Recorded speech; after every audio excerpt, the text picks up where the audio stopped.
Bonjour à toutes et à tous, ravi de vous retrouver pour une nouvelle édition du journal en français facile, RFI à Paris, il est 17h. Le journal en français facile. Adrien Delgrange. 16h en temps universel, nous sommes le jeudi 20 novembre. Au sommaire de cette édition, le Nigeria suit avec une grande attention ce qui se passe cet après-midi à Washington. L'Amérique de Donald Trump veut placer le pays le plus peuplé d'Afrique, 210 millions d'habitants, sur la liste des pays particulièrement préoccupants en matière de liberté religieuse, nous explique dans un instant Carole Valade. Franco est mort il y a 50 ans. Un demi-siècle plus tard, une partie de la jeunesse espagnole se dit nostalgique de la période où le dictateur dirigeait l'Espagne. Reportage à suivre. En France, 2 ministres aujourd'hui à Marseille après l'assassinat de Mehdi Kessassi la semaine dernière. Et puis enfin, journée internationale des professeurs de français avec cette année un thème, enseigné en chantant, l'occasion d'entendre les paroles d'une chanson de Benjamin Pillat écrite spécialement pour l'occasion. Voilà pour les titres, soyez les bienvenus. Pour Donald Trump, les chrétiens sont en danger au Nigeria. Ils sont persécutés, ils sont victimes de violences. Le président américain veut les défendre. Sur décision de Donald Trump, le Congrès doit se prononcer d'un moment à l'autre afin peut-être de mettre le Nigeria sur la liste des pays particulièrement préoccupants en termes de liberté religieuse. Carole Valade, bonjour.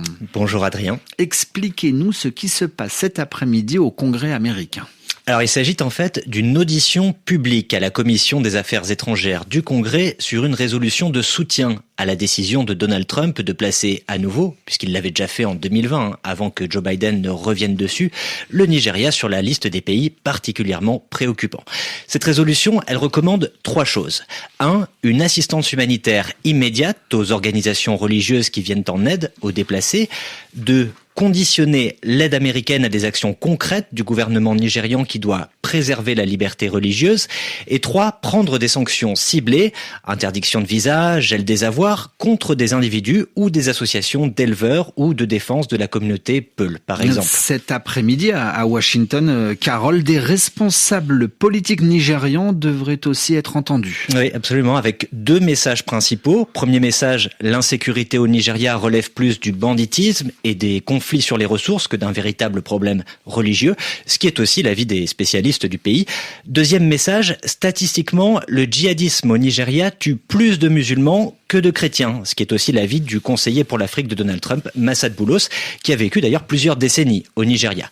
Riley Moore, le républicain à l'origine de cette résolution, a appelé hier à prier pour 24 lycéennes enlevées dans la nuit de dimanche à lundi, selon lui dans une enclave chrétienne du nord du Nigeria, mais selon la police de l'État en question, citée par l'AFP, les victimes seraient toutes musulmanes. Les explications de Carole Valade dans votre journal en français facile. Consolider des liens ou encore en tisser de nouveaux. C'est avec cette idée en tête qu'Emmanuel Macron entame une tournée de 5 jours sur le continent africain. Le président français est arrivé à la mi-journée à l'île Maurice. Il se rendra ensuite en Afrique du Sud, à Johannesburg précisément, pour participer au sommet du G20 qui se déroule les 22 et 23 novembre. Enfin, il se rendra au Gabon et en Angola. Dans l'actualité internationale, Gaza a de nouveau été bombardé aujourd'hui par Israël. De nouvelles frappes israéliennes sur le territoire palestinien. 4 personnes, dont un bébé, ont été tuées dans la bande de Gaza, selon les autorités locales. Au Vietnam, les autorités revoient à la hausse le bilan humain des inondations meurtrières de ces derniers jours.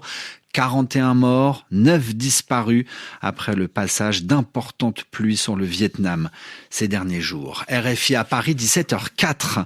En Espagne, ce jeudi 20 novembre est une date particulière. Singulière. Ce sont les 50 ans de la mort du dictateur Franco. Le militaire Francisco Franco a dirigé l'Espagne entre 1939 et 1975. 50 ans plus tard, Franco divise autant qu'il fascine une partie de la population espagnole. Reportage RFI à Madrid de François Musso. Nous sommes à la sortie de l'Institut Lope de Vega, en plein centre de Madrid, à 2 pas de la Grande Via. Un collège professionnel où, lorsqu'on évoque la figure de Franco, on ne manifeste aucun sentiment. Ruben, 19 ans, l'exprime bien. Mon opinion est qu'il a fait aussi bien des choses bonnes et des choses mauvaises pour le pays. Pour lui, comme pour beaucoup, les mauvaises choses, c'est surtout la répression, les emprisonnements. Les bonnes choses, ce sont les infrastructures, les ponts, les barrages. Un récent sondage dit que près de 40% des 18-24 ans considèrent que l'actuelle démocratie n'est pas préférable à l'ancien régime. Jimena, 20 ans, étudiante dans une école de commerce, ne se dit pas franquiste elle-même, mais témoigne que son entourage l'est bien plus. Ils disent souvent une chose comme si c'était une blague, mais pas vraiment. Vive Franco, voire chantent un hymne franquiste. Moi, je pense qu'ils le disent car Franco a fait quelques bonnes choses et aussi car notre inquiétude, c'est le chômage. Jimena souligne que les gens de sa génération pensent qu'ils vivront plus mal que leurs parents. Pour cette raison, dit-elle, ils ne croient plus dans les partis traditionnels et bon nombre sont séduits par l'extrême droite de Vox, un parti qui se réclame de l'héritage de Franco et souhaite de nouveau une Espagne centralisée et autoritaire. François Musso, Madrid, RFI. L'actuel Premier ministre socialiste a réagi aussi aux 50 ans de la mort de Franco, au moment où certains jeunes se disent nostalgiques de l'époque du dictateur. Pour Pedro Sanchez, il préfère rendre hommage, dit-il, au miracle espagnol. 50 ans plus tard, il appelle par ailleurs la population à défendre la démocratie. Le journal en français facile. Ce jeudi est un jour férié au Brésil. On ne travaille pas pour célébrer le jour de la conscience noire. La date a été choisie en hommage à un homme.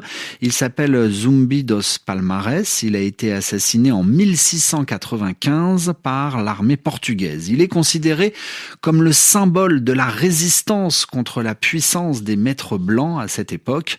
Rappelons qu'entre le XVIe et XIXe siècle, plus de 4 millions d'esclaves venus d'Afrique ont été amenés de force au Brésil. Reportage RFI à Rio, Sarah Cozzolino.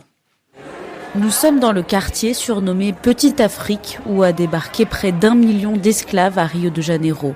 Ce soir, le musée de l'histoire et de la culture afro-brésilienne inaugure une nouvelle galerie pensée par l'architecte noir Gisele de Paula. L'art afro-brésilien fait partie de la construction de la base de notre pays. Et nous avons besoin de le valoriser, le respecter et investir dans cet art. Parce que nous détenons ce savoir. En ce jour de la conscience noire, l'art se fait l'écho de ce que nos ancêtres nous ont offert. Avec des œuvres d'artistes noirs comme Heitor dos Prazeres et Nadia Taquari, les visages et corps noirs sont sur les murs de la galerie, mais aussi en majorité parmi le public comme Eunice Siméon. Avoir ce musée comme un centre de référence de notre négritude, de l'histoire de notre diaspora est nécessaire pour la ville de Rio de Janeiro. C'est un lieu d'appartenance. Savoir d'où l'on vient pour savoir où l'on va. Des manifestations culturelles et politiques auront lieu partout dans le pays pour célébrer la résistance du peuple noir brésilien. Sarah Cozzolino, Rio de Janeiro, RFI. Un dernier mot pour vous parler des profs de français. Journée internationale des professeurs de français en ce 20 novembre. Il en était d'ailleurs question dans l'émission De Vive Voix avec Pascal Paradou. Avec un thème cette année, chanter pour enseigner, le chanteur Benjamin Pillat a créé ce titre pour l'occasion, les enseignants de la francophonie. Un souffle, 1000 voix, la francophonie, le monde, toi et moi. Un souffle, 1000 voix, la francophonie célèbre nos voix. Un souffle, 1000 voix, la francophonie, le monde, toi et moi. Un souffle, 1000 voix, la francophonie célèbre nos voix. Un souffle,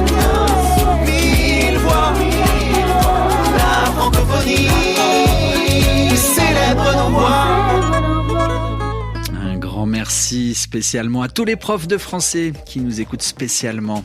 RFI à Paris, il va être 17h10.